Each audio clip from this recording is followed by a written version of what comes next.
Rain lashed against the penthouse windows, masking the sound of a fractured marriage.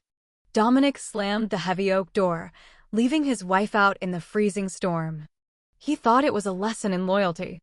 Instead, it became the exact moment he handed her directly to his deadliest enemy.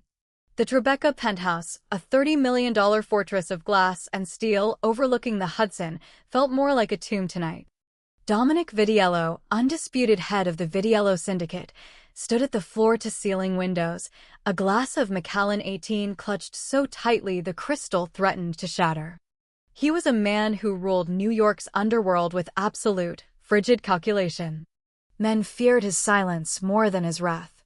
But tonight, that silence was weaponized against the one person who was supposed to be untouchable, his wife, Meline. Less than 10 minutes ago, the heavy oak front door had slammed shut with a deafening finality. On the other side of it, locked out in the bitter, sleet-filled November night, was Meline. The argument had been swift and venomous. Dominic's paranoia, fueled by weeks of intercepted shipments and internal leaks, had reached its boiling point when his underboss, Matteo Bianchi, handed him a burner phone found hidden deep in Meline's vanity drawer. The messages on it were heavily encrypted, but the destination number belonged to the inner circle of Lorenzo Castellian, boss of the rival Castellian family, Dominic's greatest threat. A ghost of a man slowly swallowing his way from Brooklyn into Manhattan. When confronted, Meline hadn't cried.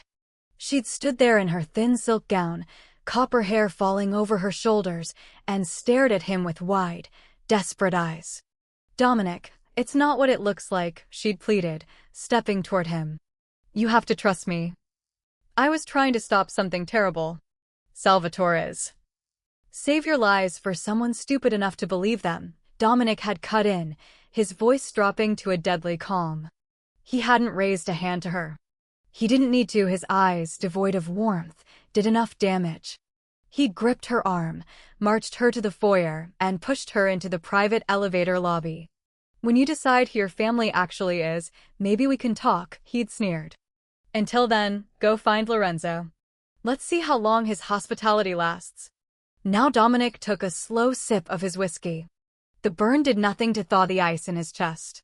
He expected her to crack, expected the intercom to buzz, for her to weep and beg forgiveness, confessing whatever petty secrets she'd sold the Castellians. He glanced at the glowing clock on his desk. 11:45 p.m. The temperature outside was hovering just above freezing. She had no coat, no purse, no phone. Just a silk dress and heels.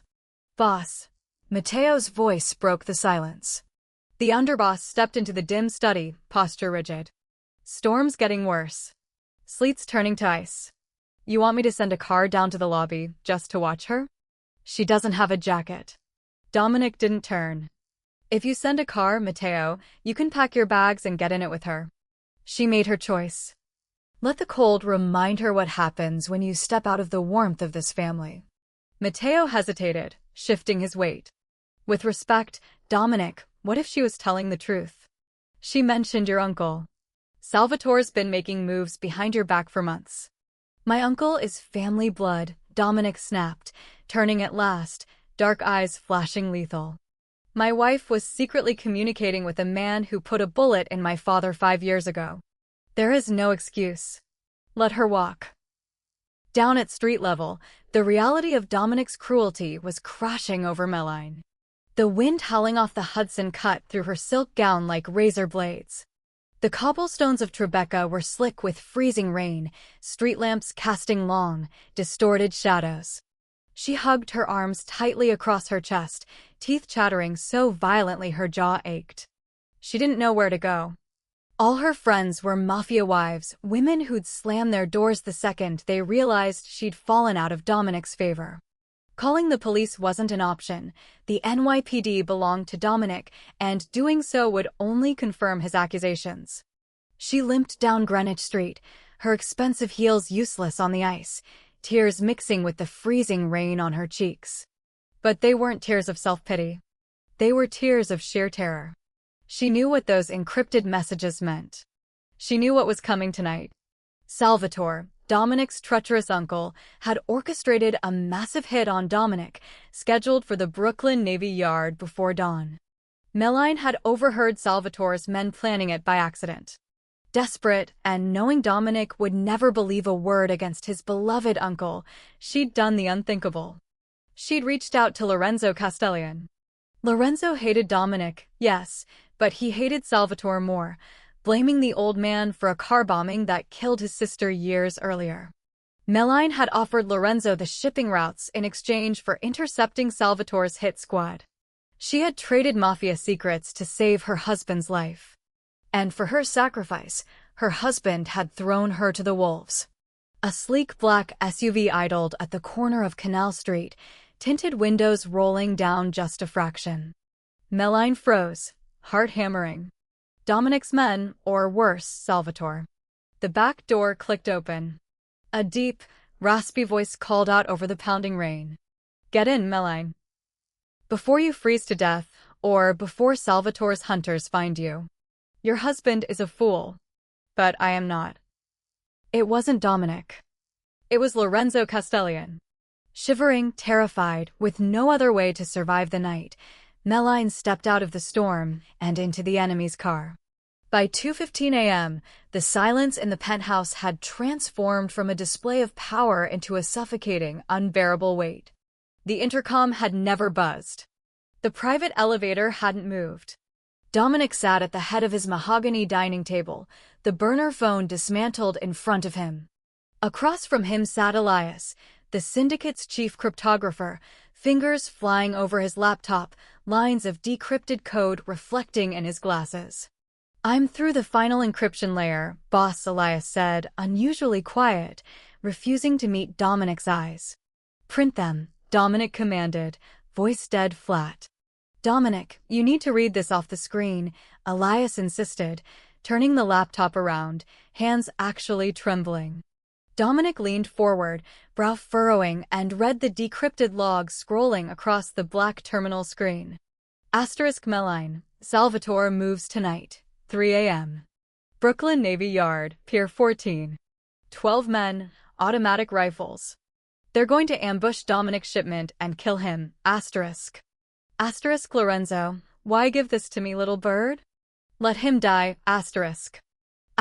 Meline, if Dominic dies, Salvatore takes the throne. You know he won't honor the Brooklyn boundaries. He'll come for your family next.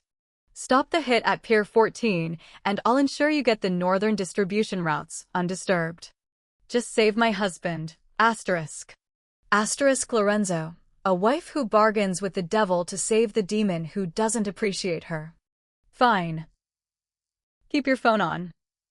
When the shooting starts, you'll need extraction. The air was sucked out of the room. Dominic stared at the screen, the words burning into his retinas. Just save my husband. She hadn't betrayed him. She'd sold off a fraction of his empire to save his pathetic life. And while she'd been negotiating with a rival boss to keep him breathing, he'd been accusing her of infidelity and locking her out in a freezing storm. A profound, paralyzing dread seized Dominic's chest. He had thrown an unarmed, freezing woman onto the streets while a heavily armed hit squad, loyal to his traitorous uncle, prowled the city. Dominic shoved his chair back so hard it crashed onto the hardwood. "Matteo," he roared, a sound so primal, so full of panic, the underboss was in the room before the echo died. "Salvatore's the leak. He's moving on Pier 14 at 3. We need to go now." And Matteo, his voice cracked, a rare, horrifying display of vulnerability from the Mafia King. "Find my wife. Get every man on the street. Tear Manhattan apart if you have to. Dominic, the police scanner." Matteo cut in, color draining from his face, holding up a radio transponder. A1013 just went out. Heavy gunfire near the Dumbo waterfront, right on the edge of Castellian territory. A witness reported a silver Aston Martin getting pinned by 2 unmarked tactical vans. Lorenzo's car. Dominic didn't speak again. He grabbed his custom 1911 from the table, shoved it into his shoulder holster, and sprinted for the elevator.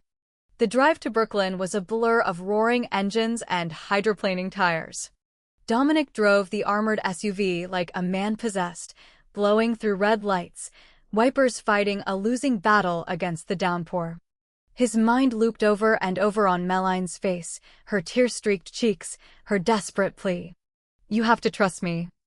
They arrived at the waterfront just south of the Manhattan Bridge. The smell of copper, gasoline, and cordite hung heavy in the damp air. The scene was a war zone. Two unmarked black vans lay wrecked, smoke pouring from shattered hoods. Several bodies in tactical gear, Salvatore's men, lay motionless on the wet asphalt. But Dominic didn't care about them. His eyes locked on the silver Aston Martin, crushed against a concrete bridge pillar, the driver's door torn clean off its hinges, the whole vehicle riddled with high-caliber bullet holes, windows blown out entirely.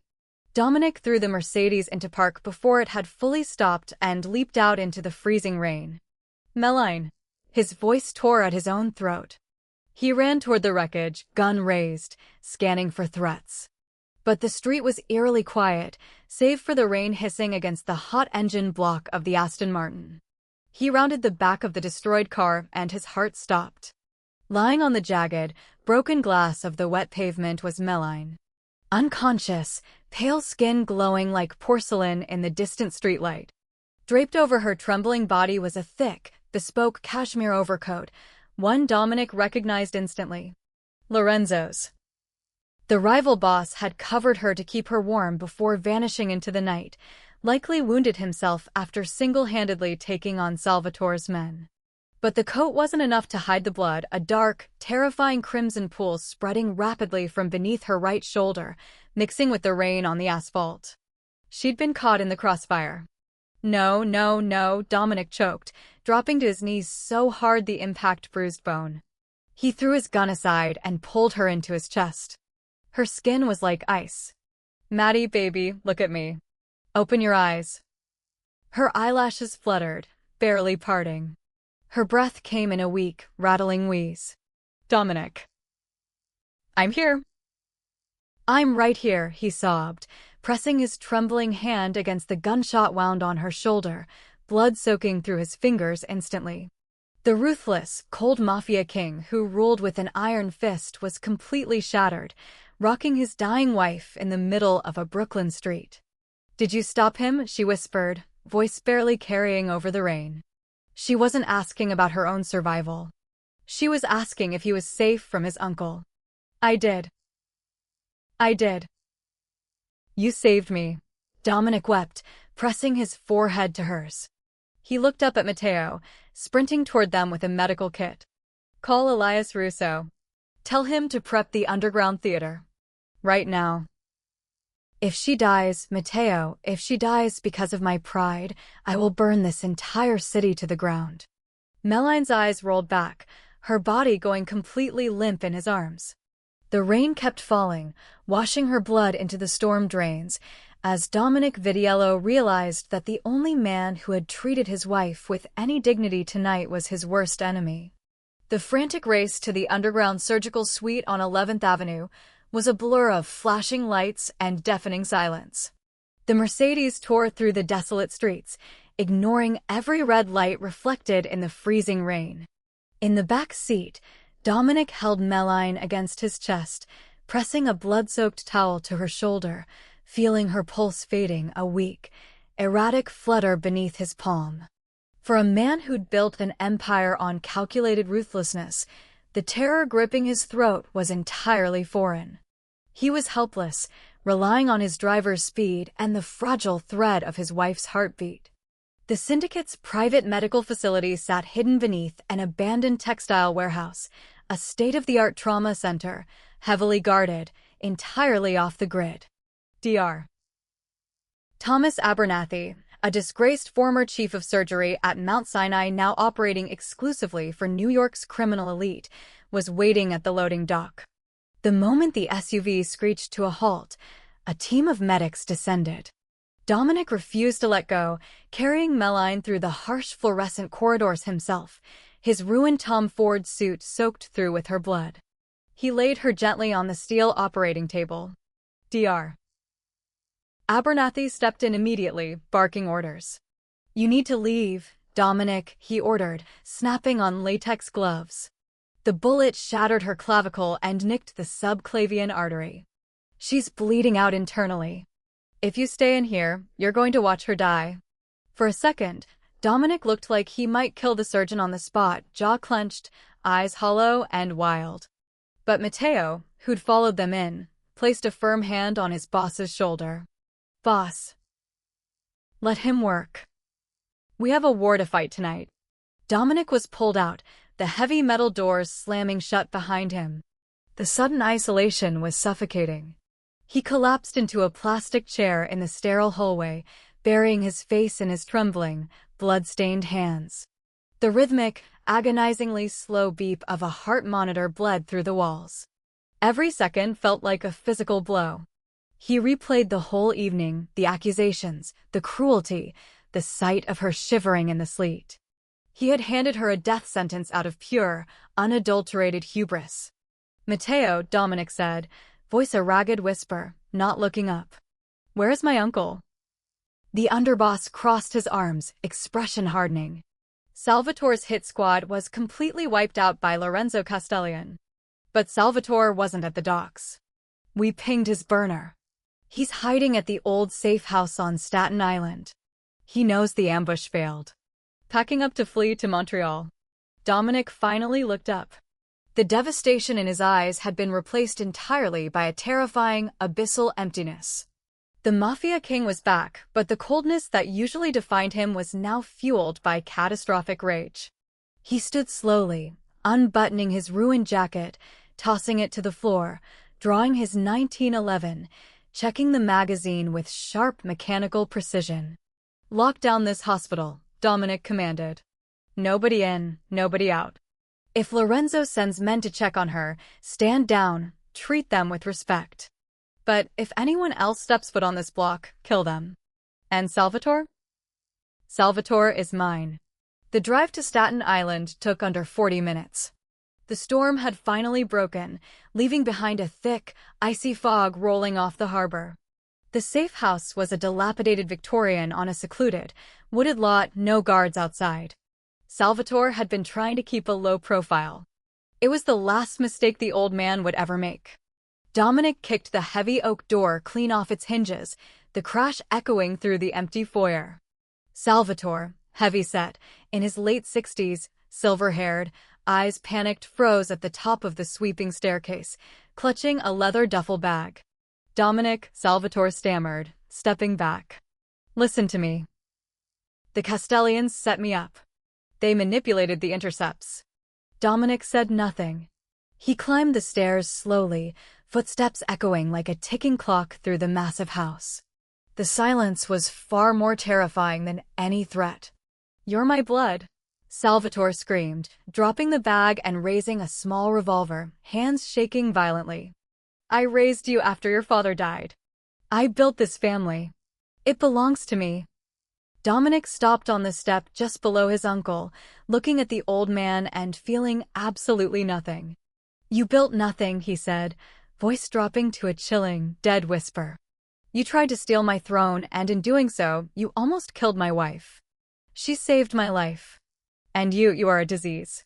Before Salvatore could pull the trigger, Dominic raised his weapon and fired twice. The cracks shattered the heavy silence of the house. Salvatore collapsed backward, tumbling down the carpeted stairs and landing in a lifeless heap at the bottom. Dominic didn't even watch him fall. He turned, face a mask of absolute apathy, and walked out into the freezing fog. The leak was plugged. The betrayal was avenged. But the real consequence of his pride was still fighting for her life in a cold hospital room. It took 4 agonizing days for Meline to wake up. 4 days of Dominic sitting in the plastic chair by her bed, refusing to eat, refusing to sleep, leaving the syndicate's daily operations entirely to Matteo. The criminal underworld of New York buzzed with rumors of Salvatore's brutal execution. Dominic couldn't have cared less. He watched the steady rise and fall of Meline's chest, haunted by the memory of locking her out in the sleet. On the 5th morning, the harsh fluorescent lights of the underground clinic had been dimmed. Dominic leaned forward, elbows on his knees, face buried in his hands. He heard a soft, dry rustle of sheets. Dominic. His head snapped up. Meline's green eyes were half open, heavily glazed with morphine, but looking right at him. She looked impossibly fragile, oxygen tube beneath her nose, her right shoulder heavily bandaged. Dominic exhaled a shaky breath, falling to his knees beside the bed, reaching for her hand, then hesitating, fingers hovering inches from her skin. He didn't feel worthy to touch her. "I'm here, Maddie. I'm right here. You're safe." Meline stared at him for a long, silent moment. The warmth that used to live in her eyes was gone, replaced by a guarded, defensive wall. She slowly pulled her hand away, tucking it under the thin hospital blanket. The gesture hit Dominic harder than any bullet. "I didn't betray you," she whispered, voice weak and raspy. "I know," Dominic choked, chest tightening painfully. The ruthless boss of the Vitiello family lowered his head, tears stinging his eyes. "I know everything." Elias decrypted the phone. "You traded the northern routes to Lorenzo to save my life. You sacrificed yourself for a man who didn't even have the decency to trust you." "Meline, I am so sorry. I was blind. I was arrogant." She turned her head away, staring at the blank concrete wall. "You locked me out in the freezing rain, Dominic. You didn't even give me a coat. If Lorenzo hadn't been watching the apartment, I would have died on that street before the bullets ever found me. You didn't protect me. The enemy did." Her words were quiet, but they sliced through him with absolute precision. She was right. He had failed his most sacred duty. "I will spend the rest of my life making this right," Dominic promised, voice trembling with fierce sincerity. "I killed Salvatore. The internal threat is gone. You are the only thing that matters now." Meline finally looked back at him. "What about Lorenzo?" "I promised him the northern routes. If you go back on that deal, he'll go to war." Dominic stood slowly, wiping his face, adjusting his cuffs. "I'm handling Lorenzo today. Rest, Maddie. When you wake up, things will be different. I swear it."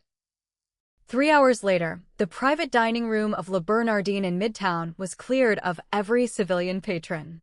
Dominic sat at the long mahogany table, nursing a glass of sparkling water. The doors opened and Lorenzo Castellian walked in, left arm in a sling, a souvenir from the Navy Yard shootout, carrying himself with an undeniable, lethal grace. He sat across from Dominic, a faint, mocking smile on his lips. "I must admit, Vitiello, I expected a war today. Instead, you invite me to a Michelin star restaurant. Has the great king finally gone soft?" "My wife is awake," Dominic said, cutting straight to the point, his tone respectful, stripped of its usual venom. "Dr. Abernathy says she'll make a full recovery." Lorenzo's smile faded into something more assessing, more serious. "She is a brave woman. Braver than you deserve. She stood in front of a firing squad to keep you breathing." "I know," Dominic said softly. He reached into his jacket and slid a thick leather folder across the polished table. "The deeds and operational schedules for the northern distribution routes. Just like she promised you. I'm honoring her deal." Lorenzo opened the folder, eyebrows raising in genuine surprise. "You're giving up 30% of your territory. Just like that. You saved my wife's life, Lorenzo. You put your own coat on her back when I threw her to the wolves." Dominic leaned forward, eyes locking on his rivals. "The routes are yours. Consider the blood feud between our families settled. If you ever need a favor, the Vitiello Syndicate will answer. This is not a business negotiation. This is a debt of honor." Lorenzo closed the folder slowly, studying Dominic. For the first time in a decade, there was no hatred between the two men, only a mutual, silent understanding of the fragile nature of their violent world. "Take care of her, Dominic," Lorenzo said. "If you break her heart again, I won't hesitate to take the rest of your city." Dominic nodded once, standing. "She won't need your protection ever again." A month later, The Tribeca penthouse was silent, but it was no longer a tomb. The storm outside had passed, replaced by the crisp, clear sunlight of a December morning. Meline stood at the floor-to-ceiling windows, a thick cashmere shawl wrapped around her healing shoulder, watching the city below, a city that now answered to both of them. Dominic walked into the room and stopped a few feet away. He didn't demand her attention. He waited for her to acknowledge him. She turned, offering a small, cautious smile. The wall between them hadn't completely crumbled, but the foundation was rebuilding. He stepped forward, gently wrapping his arms around her waist, mindful of her injury, resting his chin on her uninjured shoulder, looking out at the empire she had saved. He was still a cold mafia king to the rest of the world. But in this room, he was simply a man entirely devoted to his queen.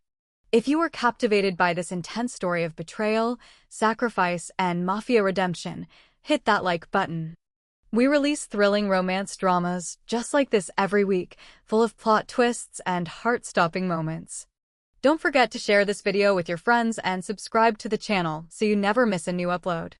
Drop a comment below. Did Dominic deserve a second chance, or should Meline have left with Lorenzo? Let us know. And stay tuned for the next dark romance.